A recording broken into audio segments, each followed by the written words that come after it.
You're funny. Oh, don't even care. Stupid.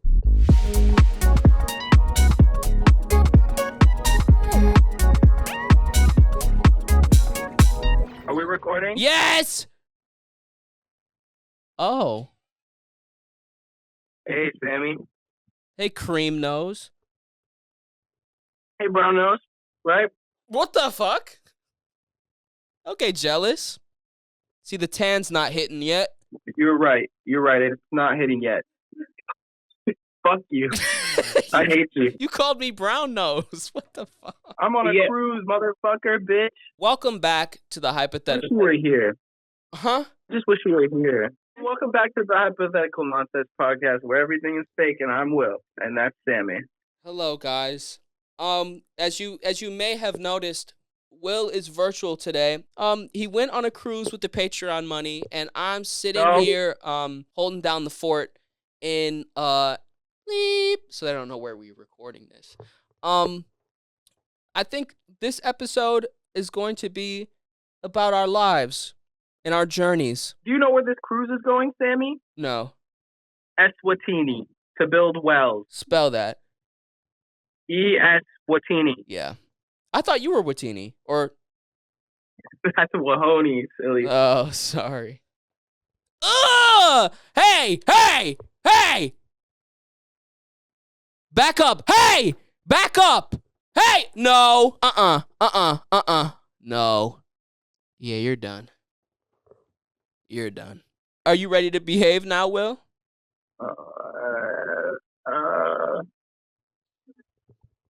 Sorry, for the audio listeners, I'm slobbing on him, or licking on him, or whatever. I don't know. All right. How's your cruise, Will? I drank smoked so much beers and stuff everywhere, all over the cruise. Was just like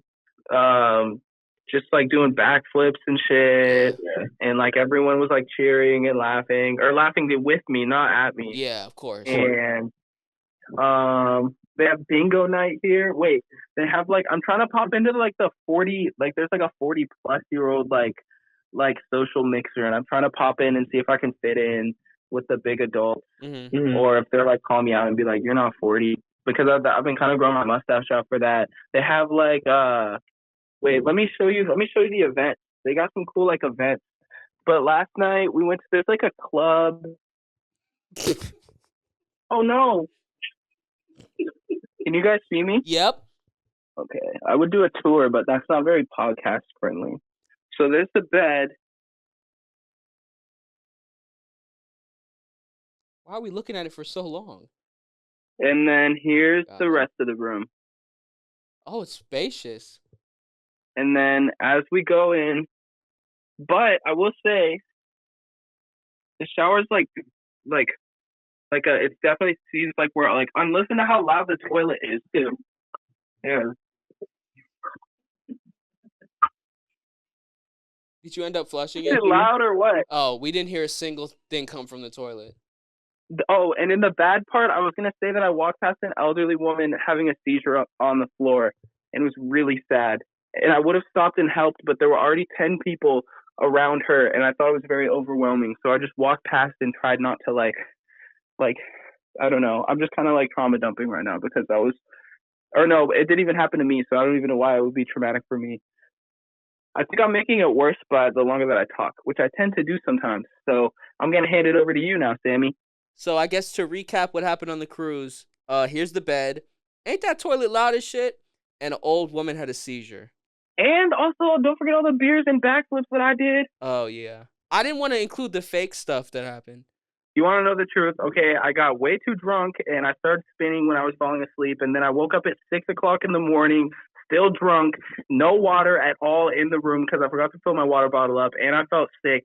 I was stumbling to the buffet I walk up like 5 flights of stairs to walk. I was stumbling like drunk there, and then like it was too early and the buffet wasn't open, but I saw there were croissants, and when the worker would turn around, I went behind and I stole a croissant while they weren't looking because I was so hungry and violently hungover, and I was eating dry Cheerios, not even Honey Nut Cheerios, regular dry sugarless cereals with no milk either, because I was didn't want to throw up, and then I was chugging water, and I took liquid IV too, and I went back to bed on the verge of vomiting, and then I woke up at like 11, perfectly fine, ready to do the Hypothetical Nonsense podcast, and now I'm drinking again. Now I'm drinking a fucking pina colada at my balcony without a shit to give about my life or my well-being or my liver either. Wow. And at what part in that did you put the sunscreen on your nose? I don't remember. I think I was blackout drunk. Gotcha. It might not even be sunscreen. Oh my God. I had to use Nair on the rest of my stomach because the freaking wax thing. Hey, that's the only place you got the tan. That's beautiful. Look at that. Progress is progress. All right. I think we're gonna hang up on you. All right. Welcome to the Hypothetical Nonsense podcast. So if you guys haven't noticed, I'm by myself right now. Sans the crew all behind the camera, doing a great job setting up audio and doing the cameras and taking the notes and just being a support system. And you know what? That's wonderful. It's so beautiful, and I want to commend them for their hard work and etc. ellipses, etc. So let me start this with a story. I've been looking for apartments with a crew of people, roommates, if you will. And we toured a place, and it was pretty nice. The parking wasn't good, but it was a nice place on the inside, and I really liked it. We were debriefing at the end of the tour, and I guess the security guard for the neighborhood came up to us, and we were all holding drinks, and he was like ribbing us. He was like, "Hey, why'd you get a drink for me?" And we were like, "Oh, sorry, officer, we forgot." And he's like, "Us brothers, we gotta stick together." And we were like, "Yeah, we'll get you a drink next time." And he goes on his merry way. We continue to debrief about the apartment. Yeah, the parking is bad. There's a lot of red lines on the street. And then he comes back, and one of my friends has the bright idea to ask the security guard what he thinks about the neighborhood and to just give us some advice on the move. Should we rent a house? Should we get an apartment? Like, what's his expertise? He says to us, he gets into friend mode. He tells us, he says, what you're not gonna do is, you're not gonna get an apartment. You're not gonna get a house. You're not gonna give any of your money to the government, because the government's gonna take your money, and you're not gonna have your money. You're not gonna rent. You're not gonna buy, because the government gonna have your money. I got a house, $6,000, and I gave it to my wife. That bitch. We were like, oh, I'm sorry, that bitch. Oh, okay. That was the beginning of an hour and some change conversation with this guy, and he went loose. Right after that, right after he called his dear wife a bitch, he was like, oh, these are my friends. He then says, I'll skip some of the interstitials. I'll just get to the meat of it. He then says, after some conversation, he's like, y'all, when y'all get some hoes, when y'all get some hoes in your apartment. Now look, you go, oh, sorry. No, let me back up. He said something crazier before this. He then asks us, he's like, how old are y'all? So y'all are young. How old do you think I am? We're like, I don't know, like 40, 45. He's like, I'm 66. And we're like, oh my gosh, you look very good for 66. He's like, yeah, look at my teeth. My teeth are white. My skin is tight because I eat that pussy. We were like, oh, because he eats that pussy. I don't know. I'm sorry. Our cameraman, Shane, said, was that my dad? I don't think so. I don't think that was your father. But has your father said my skin tight, my teeth white because I eat pussy? Oh, Jesus. He kept saying that as the conversation. Like, every time he'd talk about the hoes, he'd be like, I got some hoes. I got a girl back over in my RV. She worked for me. So, context to that, he was telling us to get an RV. Don't get an apartment. Don't get a house. Get an RV. Just a quick one payment. You get to keep all your money. You get to drive around. You have a permanent space. You don't have to pay anything on it. The government doesn't get any of your money. And he said the government shouldn't get our money, but if we vote for the Black Queen, Kamala Harris, maybe we can consider, because he said Republicans, they're evil. They support war. Reagan did the war. Bush did the war. Obama went down there. He killed and we're like, Osama bin Laden. Yep, he went down there and he killed him because he's against the war. That was such a deviation from what we thought his politics were. After saying his skin was tight, his teeth is white because he eats pussy, and the government should not get our money, but he's a staunch Democrat, was like, oh, okay. This dude is politically incoherent, but it was incredible to listen to the things that he believed in. Vote for the Black Queen, Kamala Harris. Get yourself an RV. What else did he say? I have notes because he really dumbfounded us. Let me pull this up really quick, just so I hit all the points. I want to do this guy justice. His name was like Lieutenant Patch or something. He used to work for the LAPD for 2 years, and then he was, I guess, mall security for 30 years. I don't know what happened there.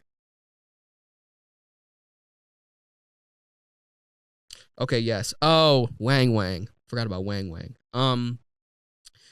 He when he was telling us about his hoes, he was like, y'all should get some hoes too. But if you have roommates, it wouldn't make sense to bring your hoe to the roommate, because if she gonna stay with you, was she gonna stay in your bed?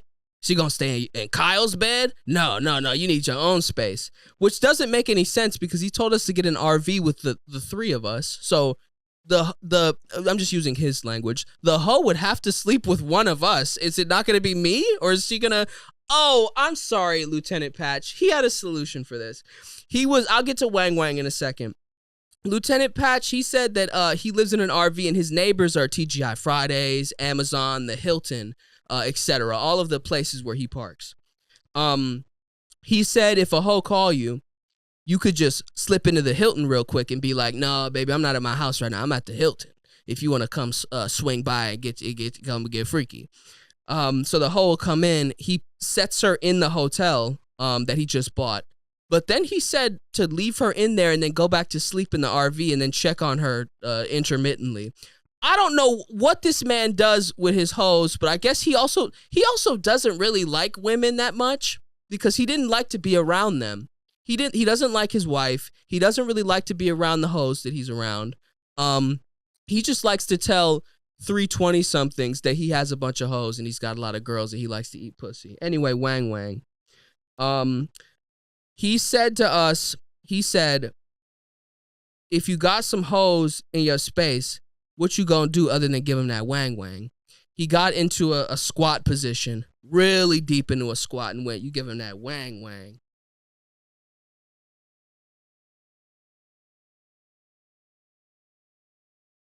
Not to belabor the point, at the end of the conversation, he said, stay safe, y'all. And then when you eating that, make it fart, and then it squirt all over you. And then you got to make sure that towel is there so you could clean it up. That's the last thing we ever heard from Lieutenant Patch. So you're going to get the apartment? I don't know. I don't know if we want him as our security guard because now he knows our faces. And he'll be pissed. I don't want the Wang from him. And he'll be pissed at us because we ended up giving our money to the government. We didn't get the RV. He'll be fucking pissed. He'll be so mad at us. So that was my adventure in finding a place. The inside was so beautiful, but the parking was not that great. So yeah, that was what's up with me looking for a place. What's up with you guys? What's up with everybody behind the camera? This is Cat speaking. What's up? I've been good. I said it earlier, I was crying all morning watching the Olympics because it's really, I've seen everybody talk about how it's such a touching, unifying thing. And It's so true. And like the opening ceremony with the boats and everybody comes in with their countries and they're standing and they're waving the flags and they're so happy and everyone's so proud of them, and seeing all the countries that like don't have a lot of athletes, but those athletes that are there, they did it, they made it. These people have worked their entire lives and become experts at their sport.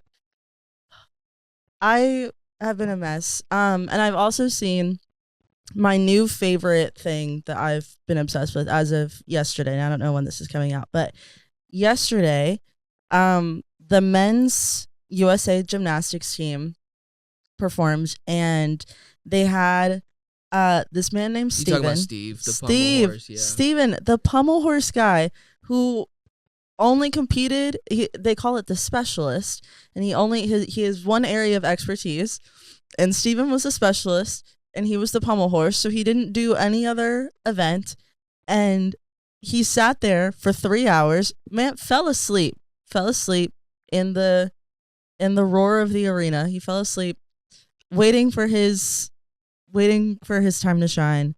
And I just can't imagine the pressure. Like, USA was in medals reach. They've gone 16 years without a team medal.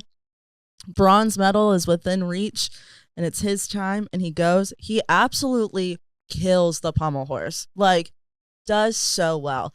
I didn't even know it was called, I don't know why it's called a pommel horse, and that's been weighing heavily on my mind too. But he just did so well, and he was so happy, and he knew exactly, like, I'm just kind of on the Steve train now. I'm obsessed with Steve. I'm obsessed with his performance. And that's really, truly, like, it's occupied about 90% of my brain space for the past 72 hours. So that's how I'm doing. Mm-hmm. Thanks for asking. Absolutely. What has been the main sport that you've been following? I've seen so much hype with the Olympics. So I mean, hello, the Olympics, of course, gymnastics. So I was really excited for gymnastics. Mm-hmm. As of like 2 hours ago, USA women's won gold. And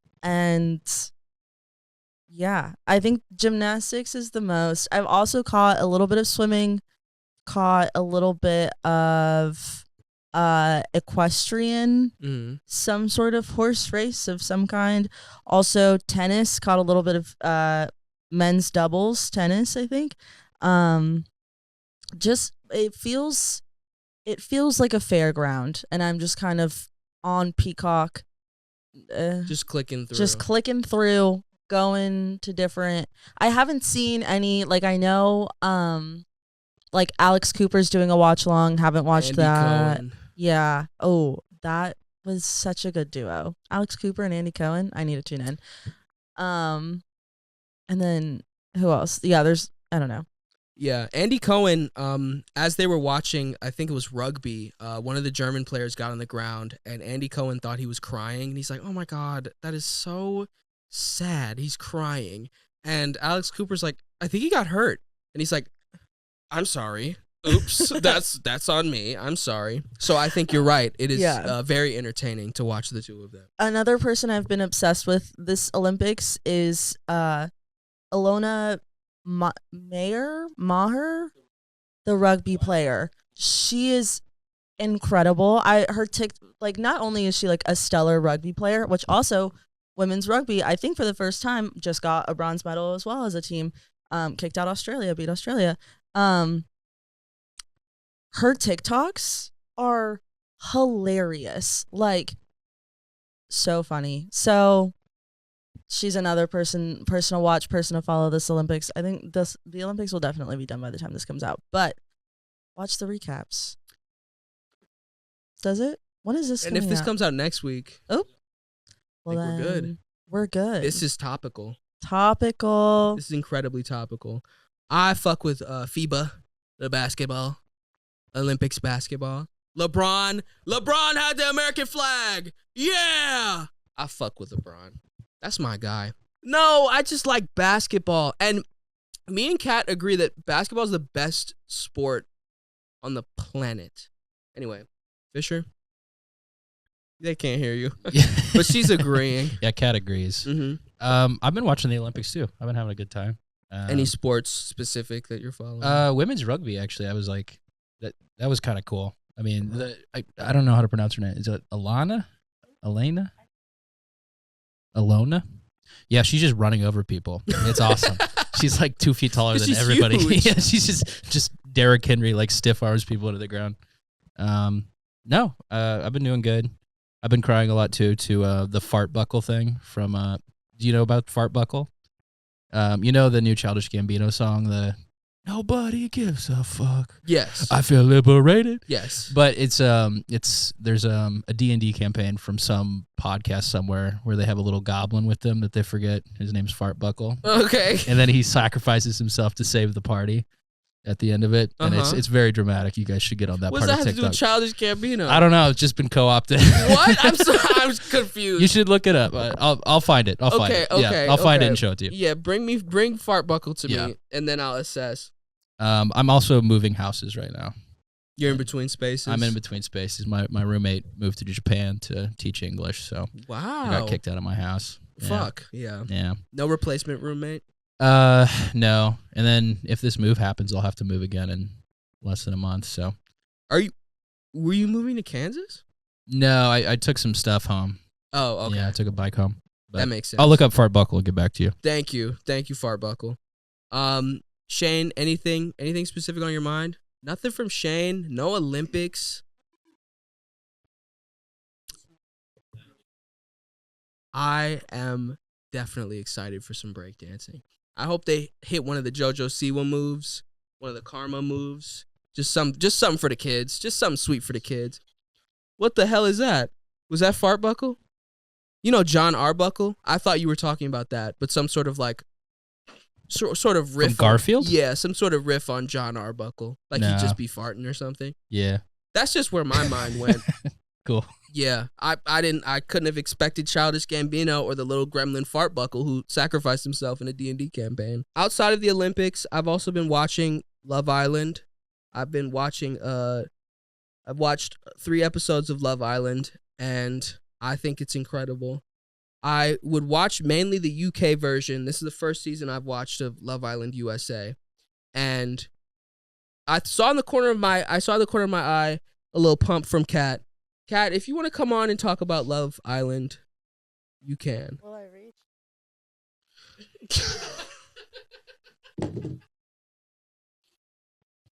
The tears streaming down Fart Buckle's face. I'm sorry, I can't take this seriously. His name's fucking Fart Buckle. Okay, that's cute. That's. I'm sure in the context of the episodes, that was a very sad sacrifice. You start crying. I remember Fart Buckle. What is that from? Who is this person? Don't ask me. I don't know. Who is Fart Buckle? Fisher knows. Hello? A D&D game. Okay. Sure. Fart Buckle. The more you know, the more you learn. I'm sorry. Maybe I'm in the minority here. I don't like his name. I don't like Fart Buckle. And I don't like that he's having a self-sacrifice, a very serious thing happening, and his name's fucking Fart Buckle. I don't like that. Because his name be like Sean or like Brian, something. Yeah. How are you going to have a goblin named Sean? Isn't that funny? Like, hey, Sean. No? Shane's saying yes. Just pull in the room. Shane is saying yes. I think they're I guess I would say it's on equal funny footing as Fart Buckle. As Fart Buckle. But different kinds of funny, but still like the same level of like. Same level of exhale through the nose. Yes. Same level of. Great. No more Fart Buckle. I fucking killed him. I was the one that killed Fart Buckle. Fuck that guy. Anyway, back to Love Island. I'm Ian Sterling. Love Island. He's so funny. I like him. I do too. I like him. I think they when they add extra B-roll to fit his long-ass joke into the episode, I get a little bit like, all right, let's get back to the meat of the episode. But now, I did see a TikTok that was behind the scenes of him recording his lines at home, the American Love Island one, because they churn out those episodes so quickly. He's recording those lines at like 3 a.m. They like have a set time that they write. That's like, because I think he's British, and so he's working off of British Standard Time. Is that what it is? BST? I don't know. BST, yeah. Best trends today. Yes. He has a meeting. They write. They talk about what they're going to talk about. He records the ones for, I think, Love Island UK. Goes to bed maybe for like 4 hours, wakes up, does the same thing for Love Island USA.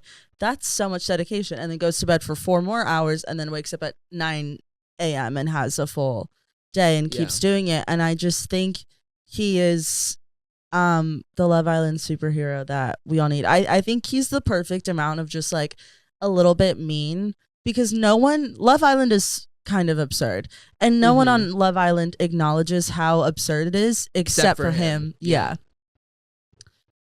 Jinx. Yeah, I was gonna give that one to you. Thank you. Fuck, you got me. I didn't give it to you. You did it with your conviction and your drive. Shit. It's gonna take me a second to catch up. It's gonna what? To catch up. Oh shit! What? No. Don't point at me. No. It's accusatory. I'm not gonna do it. Anyway. I'm stuck. That's okay. Ian Sterling is at Love Island day 1. He's been on, I think, since season 1 of Love Island UK. He's been on forever. And he's a trooper. And you're right. He is a necessary straight man to all of the absurdity, because no one acknowledges how stupid this is. Y'all, it's been 3 fucking days. Why are you crying? It's been 3 days. They're crying. They're already like committed and like, I don't like anybody else. I really think that like he's the one for me. And like but then here's the thing. Then the guys are always like, yeah, she's my number 1, but I'm open to see what's gonna happen. The guys are very, very in tune to the fact that it's day 3. But then they still get mad when the girls act like it's not day 3 and they decide to explore some other options, just like how they're doing, how the guys are doing. And then they want to get all upset. Like, there's one British guy on this season of Love Island, Aaron, and his accent cracks me up. But he's the one that gets the most upset. Keep in mind, episode 3, so he's the one who gets the most upset when Kaylor at this time. I don't know who he couples up with later. Kaylor, whenever she goes with somebody else, he gets really, really upset. And it's funny to watch. I think the guys do a good job of pretending like they don't care, or they pretend like their options are open. But like you said, whenever the other part of their couple starts to explore other options, they get so upset and so mad. Rage. I think there is...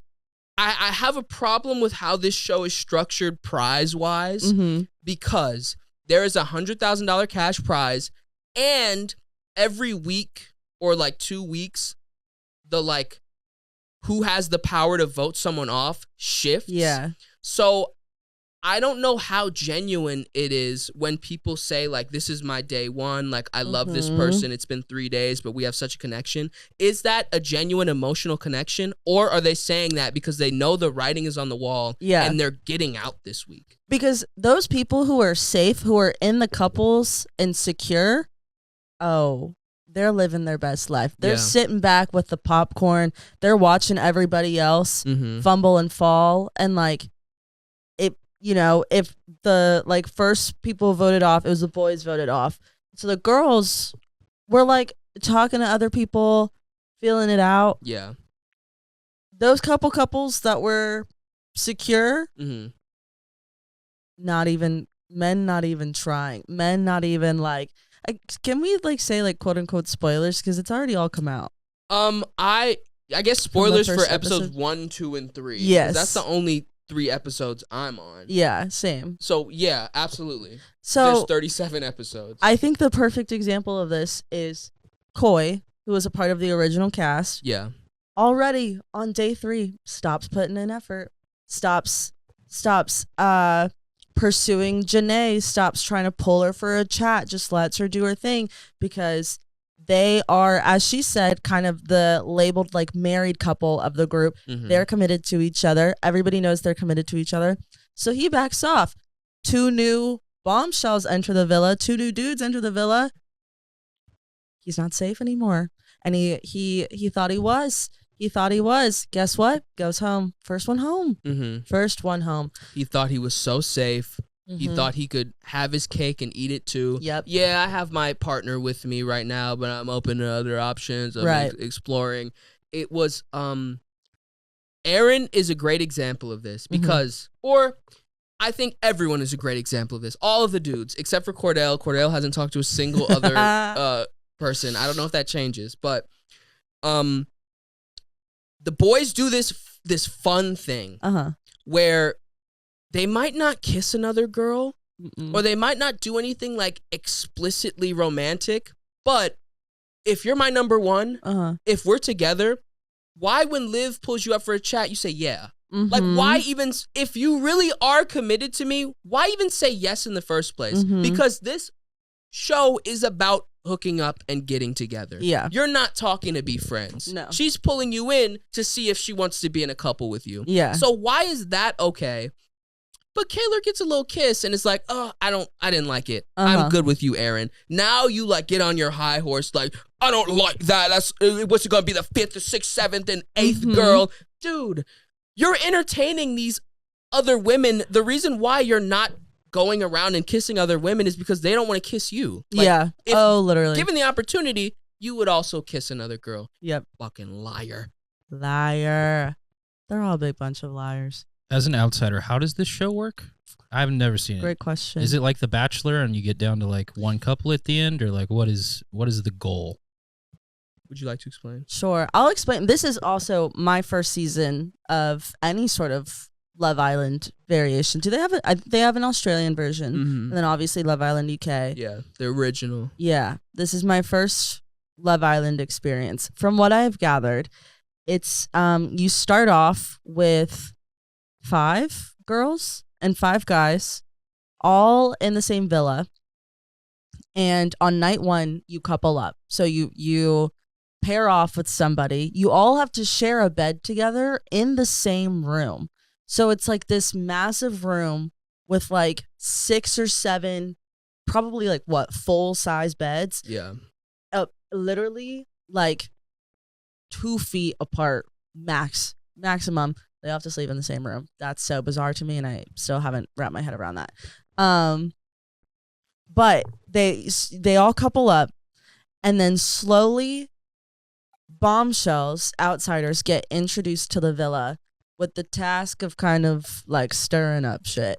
And so they have certain recoupling times where people can choose to abandon their current couple and be part of a new couple or choose a new person, or like I think episode 1, so there were 5 girls, but then they introduced a 6th girl, and the 6th girl got to steal one of the 5 from an already determined couple. So then the girl who got her man stolen is now single. Apparently it's really bad to be single on Love Island because it leaves you vulnerable to being let go, being voted eliminated. off. Eliminated, thank you. Yeah. Well, and to win Love Island, towards the end of the show, the couples start to like get solidified. I'm pretty sure the fans then come in and vote for their like favorite couple, the most stable couple, and the couple with the most votes wins the $100,000 prize. Is this the show where like if you cheat on your partner, there's like consequences for the That's is that? Too Hot to Handle. That's Too Hot to Handle. Too Hot to Handle is fun. Also Temptation Island, which is the whole premise of you put married couples or maybe not married. Some people are married. Just couples in like tumultuous situations. Yeah. Couples that have been together for a while but are kind of like on the fence with each other, throw them in 2 separate villas and then put the opposite sex in the same room and same villa, make them all live together, and then like they try and tempt them. But then the people in the original couple are then challenged with not giving in to prove their loyalty. Spoiler alert, they all give in. Mm-hmm. So that's another one that's it's all cheating. Not to be confused with the ultimatum, which Right. is long-term couples go and they date each other. Mm. And they all see if maybe there are other people right for them that aren't their original person. I see. Yeah. Is there one of these shows that's like definitively the best one, or are they all kind of like flavor of the month? You just pick what you're feeling. I think The Ultimatum is fucking crazy. I don't know if it's the best, but the first season of The Ultimatum and the Ultimatum spinoff were pretty ridiculous and very entertaining. Temptation Island is also pretty absurd and ridiculous. Is there anything crazier than MILF Manor? Or is that the top of the heap for insane dating shows? I think like probably on a level of like Taboo, MILF Manor is probably the top. Sure. Yeah. Entertainment-wise, there definitely are shows more entertaining. Like narratives are more juicy. Yeah. But conceptually, yeah, I don't know of many shows where you can date someone else's mom. Yeah, for sure. That'd be the first, I think. For sure. Yeah. One that I've never seen, but I've always really wanted to watch is Farmer Wants a Wife as well. I just think that's hilarious. Would you guys go on one of those shows if you were Absolutely. single, obviously? Absolutely, I would.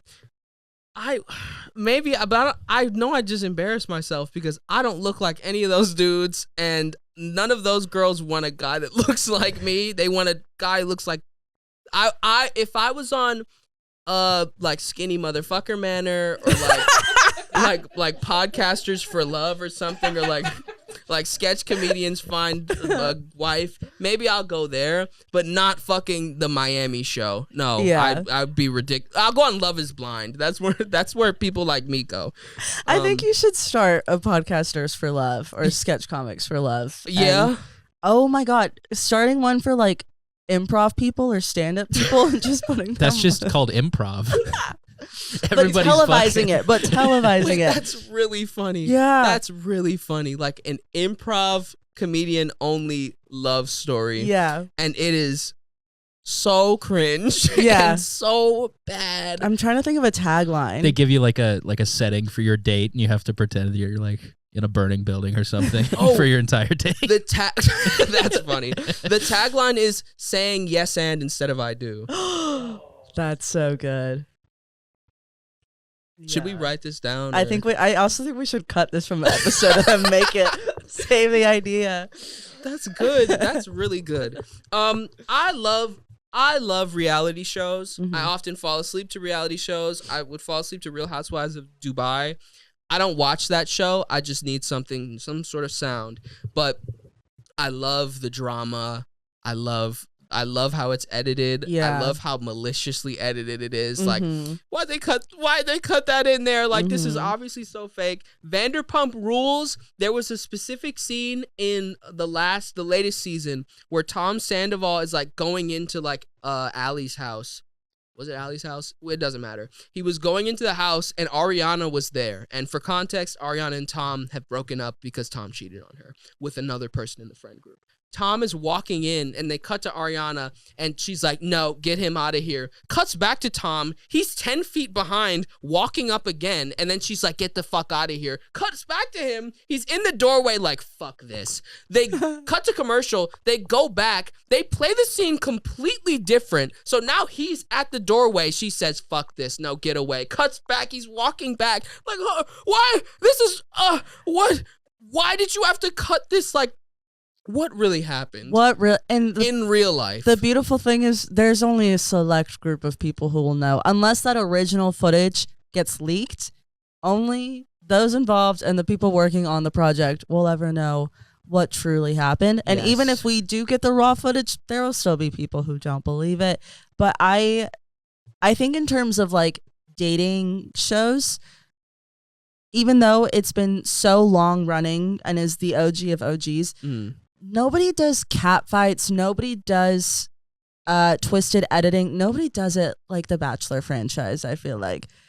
Those fights, to me, are so good. They're so good because I feel like there aren't really any other shows where you're fighting to be in one couple with one person. Like The Bachelor has absolutely cornered the market on that. All the other ones are like people dating other people and you switch partners and da da da da. Yeah. It is 20 girls and 20 guys fighting for one person. And there's just something about that creates for really good. There's a reason why it's been going for like 26 seasons now. Yeah. I don't even know how many. But going back to like shows like Vanderpump, I grew up, like some of my favorite memories are watching The Real Housewives of New Jersey with my mother as a child. And I think that opened my eyes to a lot. I will never forget there's like Teresa, I think Melissa, Danielle, I think was one of the like just OGs. And I will never forget seeing, I don't know why this footage is so stuck in my head, but they were walking out of a restaurant and one of them, I guess, was really upset about something that happened, wanted to fight the other, just starts grabbing her hair, yanking it, pulling her to the ground. They're like in a parking lot, rips out her extensions. And I remember the girl was like, oh, like you ripped out my head is bleeding. My head is bleeding. You ripped out my extensions. And I remember thinking, like, I literally in my head was like, I'm never getting extensions because what do you mean your head's, A, what do you mean someone could tear them out that easily? And B, after being torn out, your head is just your head bleeding. Yeah. Your skin is just like, I thought she got scalped. Yeah. My 8-year-old self was like, she just scalped her in the parking lot of this restaurant. So I've always been a big fan of reality TV, big fan of dating shows. But I think those Real Housewives just so good. At what age did you learn that her head was not bleeding? I still kind of believe it. I feel like they were probably sewing extensions because again, I swore on this day to never get extensions, so I also don't know how they work. Yeah. But I think they can like sew it into like the top level of your scalp. Yeah. And then what I imagine is she had those, and upon yanking out, probably it like drew a little blood. Yeah. But she made it sound like she was like scalped. Yeah, the top layer of her skin was peeled off. She was gonna bleed out and die in that parking lot for sure. Did she? No. Oh. But that's what I thought was going to happen. And that made you swear off extensions to this day. Yes. That's incredible. It's incredible what we as children see and then what informs us to not do when we're adults. That, and I think about this all the time, what you see as a child that traumatizes you, like in media, in a way that you kind of forget about and don't really. I was on a walk the other morning and I saw a little like gecko lizard scurry into a bush, and I freaked out. And those are not like you see them all the time in Texas, but I've always been afraid of them. And when I thought back to why, because so many people are like, and like pick them up, think they're so cute, like whatever. I think they're gross and I will never touch one. And I think why I think that is because of watching the Lindsay Lohan edition of The Parent Trap when I was younger. Okay. There's a scene where a lizard falls on the step monster's head and then crawls into her mouth. And it's like a very vivid shot of her just like what? And like the lizard is like its tail is hanging out and its legs are kicking in her mouth. And that scared me so bad that ever since then I was like, if I see one, I'm gonna freak out because somehow I'm gonna swallow it and die. Wait, I'm sorry. It's because you think you're gonna swallow them? Well, it's part of it. The subconscious part thinks it's going to fall into your mouth and then choke you and die. Yeah. That's that's where the initial aversion comes from. I see. Yeah. I was afraid, I don't know, maybe am. I was afraid of Chuck E. Cheese. All right. Okay. I guess I'll explain. Sorry, maybe maybe I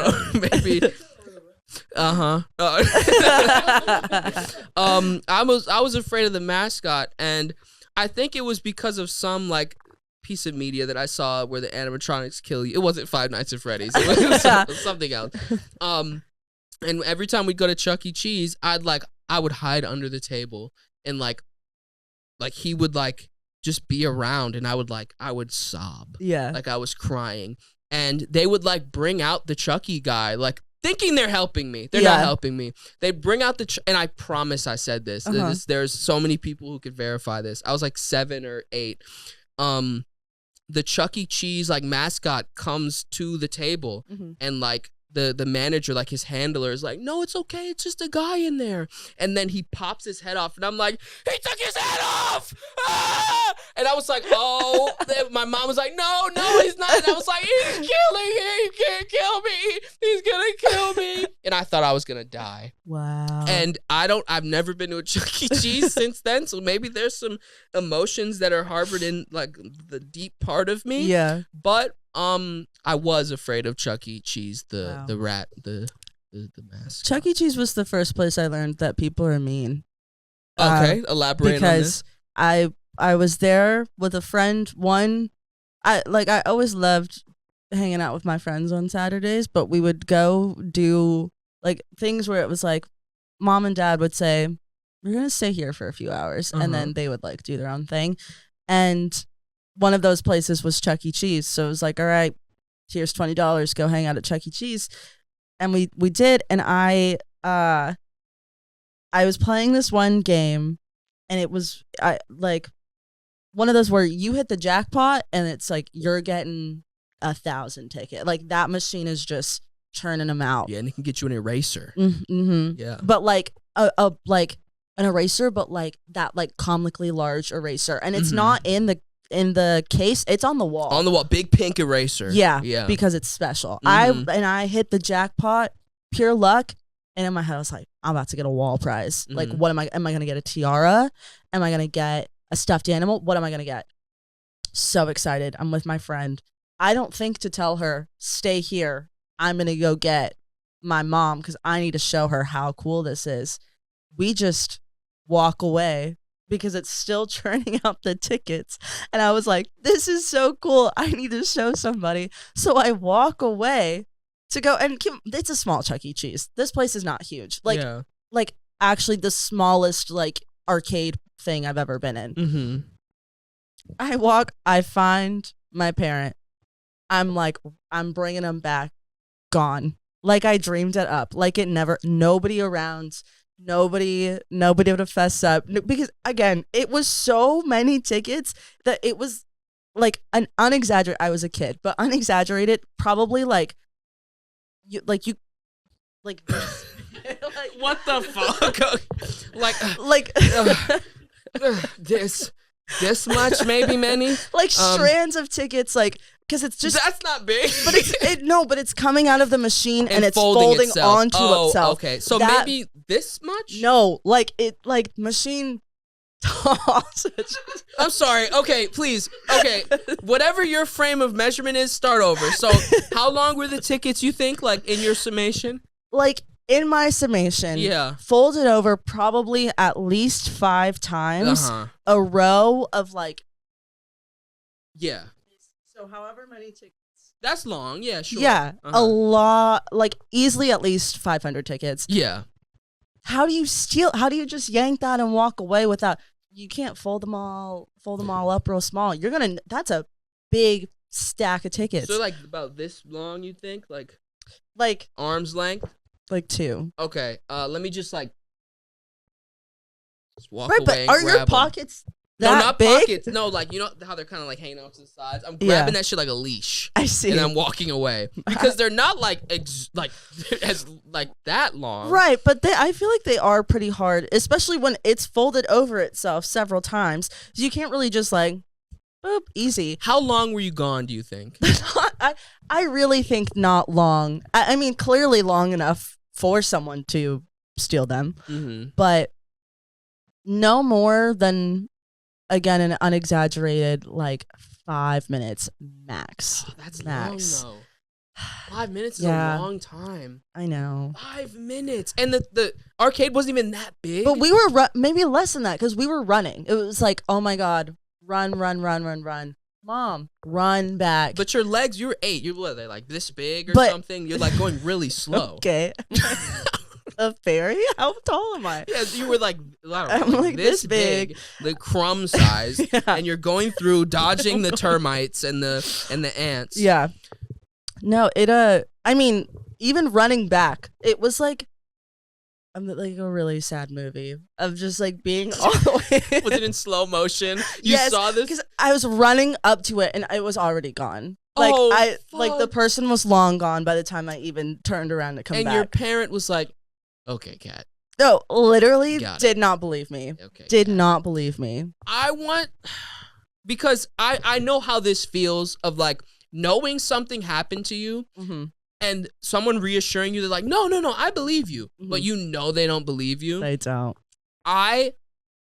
From your parents' perspective, getting pulled away because they left you there to do some bullshit so they could do their own thing. Yeah. Hey, Mom, Dad, look, I got some tickets.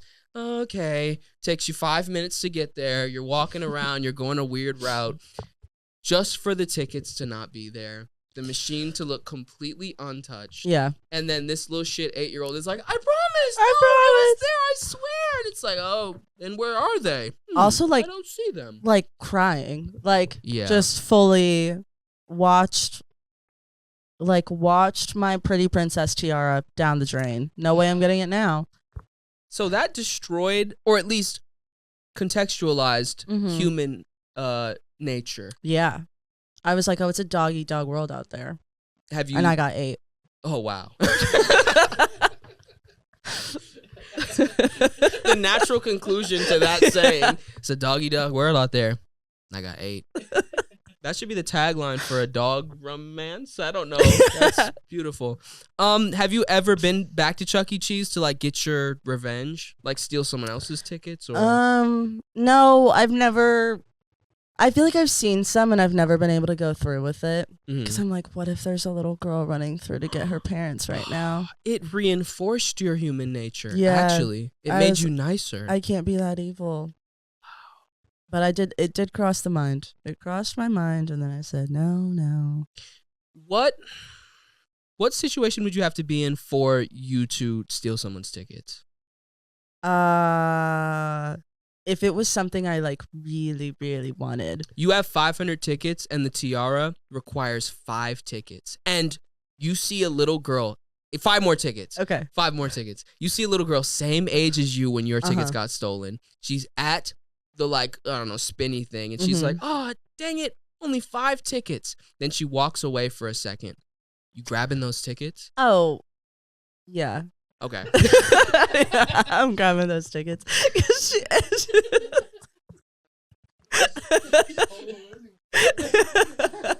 Yeah, give her that same humanity that you got. If she tried like 12 times to get 5 tickets and there was no shot that she could get 5 more tickets again, then I would probably leave. I would go and say, okay, let me do my due diligence to like try and get 5 more tickets. But if who's to say that she's not gonna say, you know, if she did for whatever reason go get her parent for 5 tickets, which also like, get more than 5. Oh my God, she's a kid. Get more She than just 5. wants to show her parents that she won something. Then win again. Holy fuck. Win again. Use that to drive you forward. That's beautiful. Yeah. Okay. So you're like coping right now and pretending this is a life lesson for her. Yeah. Okay. Second scenario. Okay. What's your like when you were a kid? What was like your favorite like Disney, like Beauty and the Beast? Like I loved Beauty and the Beast. Yeah. there's a Beauty and the Beast like Or there's Mary a Poppins. big Belle and Beast. Mm-hmm. Like they're both stuffed animals. They're holding hands and they're kissing, and both of their legs are like up like this. So they're popped. Yes, they're popped, Mm-hmm. and it's like I don't know, like fucking 10,000 tickets. Holy shit, 10,000 tickets. You want that so bad. For one, your inner child, and also it's fucking limited edition. Yeah. It's a limited edition toy. Oh yeah. That same little girl playing that little spinny thing, she keeps getting the 5 tickets. Oh my God, she fucking sucks at this. She hits it, grand prize, 10,000 tickets. She goes and gets her mom again. Mm-hmm. What are you doing? I can't take that from her because well, No, I can't. My was going to say, how old am I? You're the 23. Oh. Well, then no. But if you're 10. If I was 10, I would have considered it more. It's also like the speed at which does she seem uninterested, and is she like? No, she's really excited. She's really excited. Yeah. If I see the excitement, I can't do it. That hurts so much more. But if I maybe say like not for my inner child, but like my metaphorical little sister, like wants that so bad, and she's like she's also trying all day. And then I'll give this addendum. If I don't know if that's how you say that word. If she runs, I don't see her excited. I don't see her get it. I don't see her get excited. But I look and I see the tickets being spouted out, and I walk up and I catch the tail of her running away. But what is she running for? If I can convince myself that it's not hers, I might take them. Okay. Yes. That okay. I was gonna. You already said you're gonna give a ticket or take them. You've given the scenario that you're gonna take them. Yeah. I'm gonna still say this anyway because I thought you were gonna say no. Your sister, because you don't have a sister, so it's fine. Right. Your sister's terminally ill. Yeah. And she really wants that.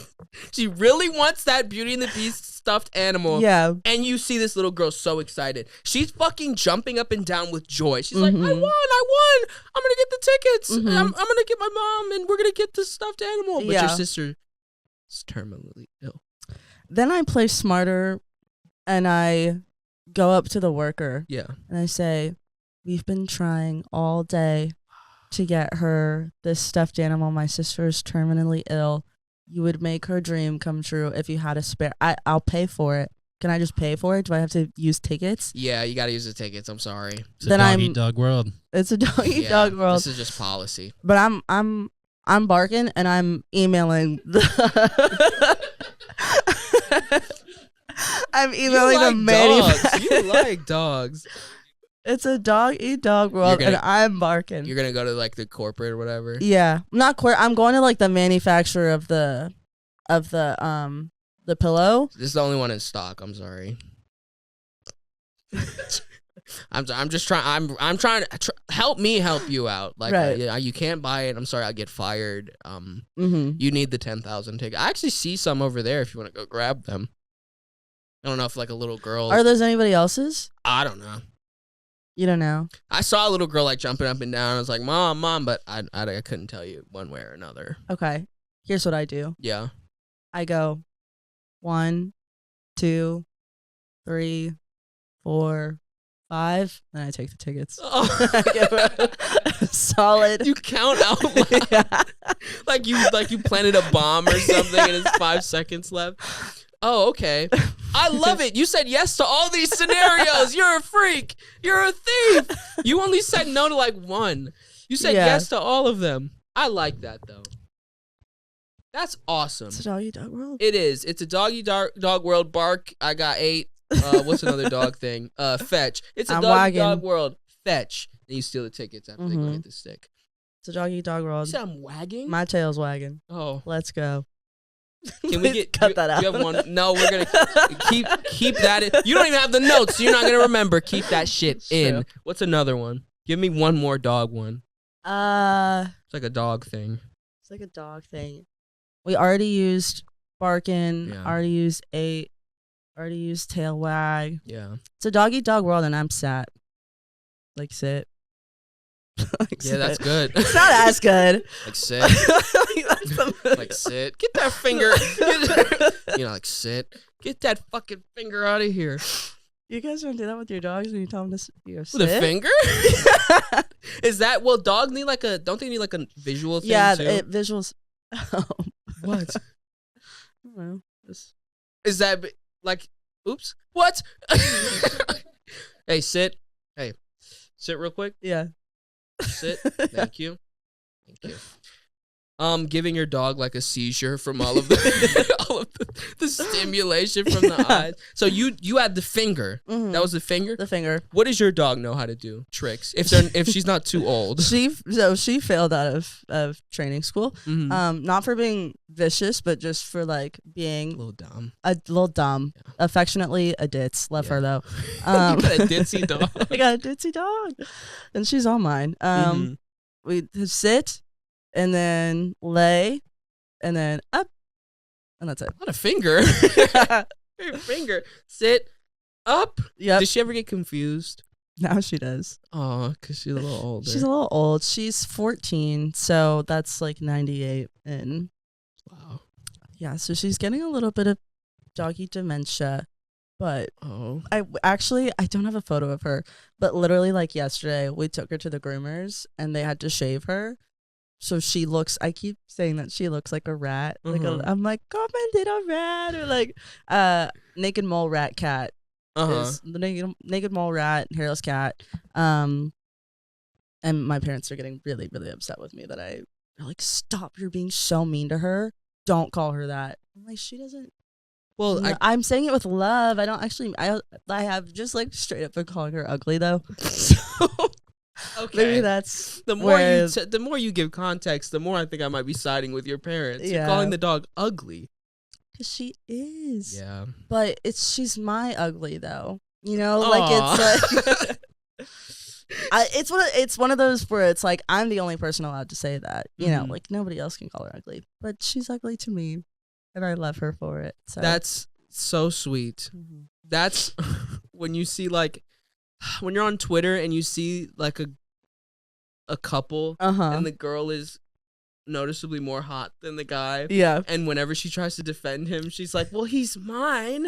he's my Well, man. you calling him ugly? You're calling him ugly, but Yeah. he's my ugly." He's so my- And then they start going, no, guys, but you don't. But he treats me so So well. well. He He's treats me so so well. nice, and like the whole time he's treating her like shit. Yeah. But he's so funny. Mm-hmm. He's also not funny. He's not funny. She has not left in the past 48 hours. And he like practically stalked her to Mhm. start dating. And Yeah. broke her down. I think we're projecting now, but Maybe a little bit. we got so specific. I think we both have a girl in mind Yeah. right now. Yeah. Shout out to Bleep, but I said her name. Right. What were we talking about? Love Island? Yeah. I don't know if we want to wrap it up. That's not what my watch says. Hair best freckle. Ever freckle?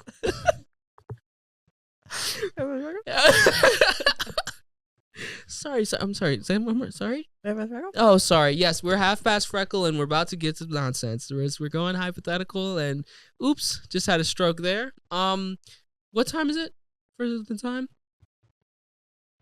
An hour. How'd that happen? Wow. Time flies when you're having fun. Was this fun? Yeah. Not to me. Wow. Sorry. I just You was didn't have fun giving me situations in which I like essentially drop kick a little girl and steal her tickets. Oh, but yeah, one. Okay, I'm gonna give you a scenario, and I'm gonna give you a couple. This will be our last thing that we do for this episode to see if you punch a kid or like punch a baby. Okay. Oh, baby? Yeah, baby. Baby and kid are very different. Baby. Because that you had a reaction to baby. So Okay. we're gonna see it when Cat will punch a baby. We're gonna get to Cat's breaking point. So I'll start simple. Okay. You're on an airplane and the baby's crying next to you. Not the baby's fault. I'm not doing I didn't anything. punch the I'm asking the mom if she needs anything. The That's baby has a not- gun now. And it's pointed to no, okay. Anyway, the baby was crying. You're not gonna punch the baby while it's on the airplane crying No. because it's not the baby's fault. No. It's more it's a lot of people's fault. It's also the baby's just overstimulated. Yeah, the baby's overstimulated. Yes. So the baby. Okay, this is realistic. Okay. The baby is getting like. What? What are these side conversations? Is it ever? This is realistic. Is there ever a realistic situation where I would punch a baby? We're gonna find out. Okay. We're gonna find out right sorry, now. Sorry, I interrupted. No, that's Please keep okay. going. So the baby is like, the baby puked. Like, okay, ooh, no, this Okay. is good. This is good. You have to submit your article for the New York Times. You're working at the New York Times. Mm-hmm. You have to submit your article in 5 minutes. This is like an expose. This is your magnum opus article. This is my Anna Delvey article. Yes. Yeah. Like you just like did a piece on like one of the most interesting people on the planet. It's gonna get me a TV deal. It's gonna get me everything. It might get you a Nobel Peace Prize or a Pulitzer. Might get you something crazy. The journalistic standard. Yeah. You're working on it. You're on like your last like 10 sentences. Like, yeah. And you're getting down to the wire. And it's not saving for some reason. Yeah. None of it is auto saved. Yeah. Google's on offline mode right now. It's just not saving. Got it. The baby can do two things. Because this an unintentional thing and an intentional thing. Yeah.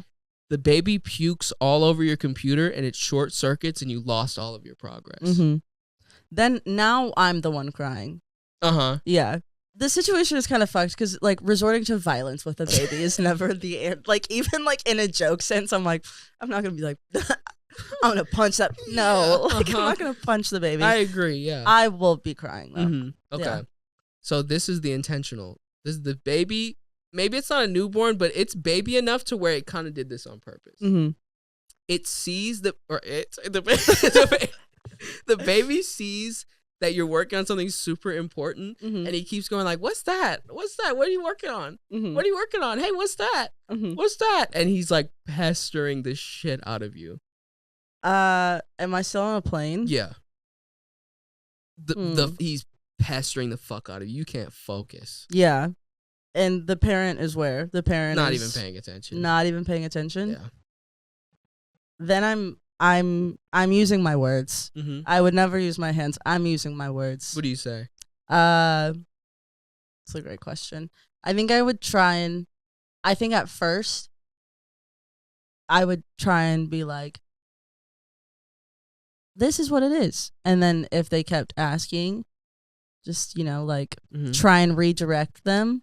Maybe try and give them something to focus on. Yeah. And then if for whatever reason the baby like bad mouths me, then I'm like, all right, like I'm watching you. Yeah. Fuck you. Yeah, exactly. So you said, here's what it is. It's an article. It's very important. And he goes, "Ooh, can I try?" And starts typing all on your keyboard. Then I'm hitting the button and I'm getting a flight attendant.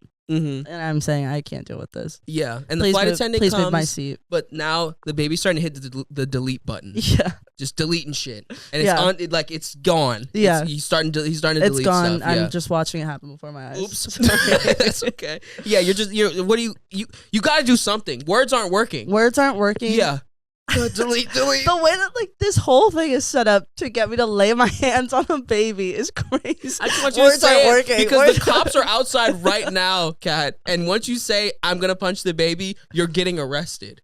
Exactly. Oops, sorry. Cut that out in your head and cut that out on the camera. Right. Delete. Now he's puking all over the computer. What if I play peekaboo with the baby? Try it. No, like lock it in. Like, are you doing peekaboo? Yeah. Peekaboo. It worked. Well then, thank you for watching this episode. You can do the outro. That's Problem great. solved. Do you want me to do the outro? Sure.